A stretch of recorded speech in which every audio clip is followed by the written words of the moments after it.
Sudan is currently collapsing into one of Africa's worst wars, and most people don't understand why. Sudan isn't just another African conflict, it's actually a power struggle that's been building up beneath the surface for years, and we have to think deeper about it. Let's dive into it. At the center of the two forces, we have the Sudanese Armed Forces and the Rapid Support Forces, also called the RSF. What started as a cooperation after the Sudanese political transition or revolution back in 2018 and 2019 has now turned into a full-scale civil war, which is raging out of control. But this isn't really about two groups fighting. In fact, it's about who controls the state, who controls the military, political authority, and economic assets. We have to really think deeper into what's really driving this conflict. We have external actors who are actually funding this civil war and who just want biddings on Sudanese resources. The RSF didn't emerge out of nowhere.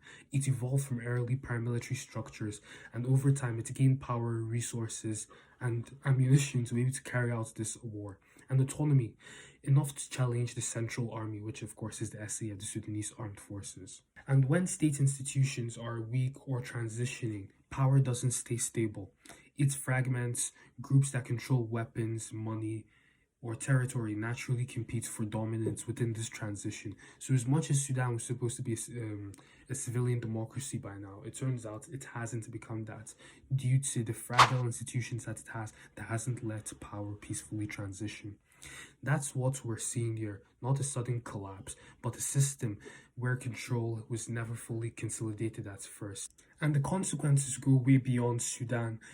We've seen displacement, regional instability, and pressure on neighboring states already building up. States such as Chad, South Sudan, and other neighboring countries, which are beginning to see the violence spill into their countries, specifically Chad.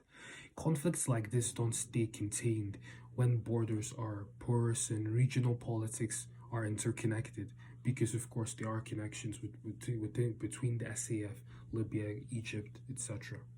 So when people talk about Sudan as just a war, they actually miss the deeper structure, a long-term struggle over who actually holds power in a fragile state, and which is prone to instability due to its military past in several coups d'etats.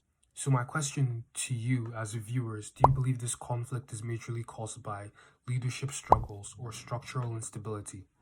So I'll be dropping more content like this, so feel free to subscribe.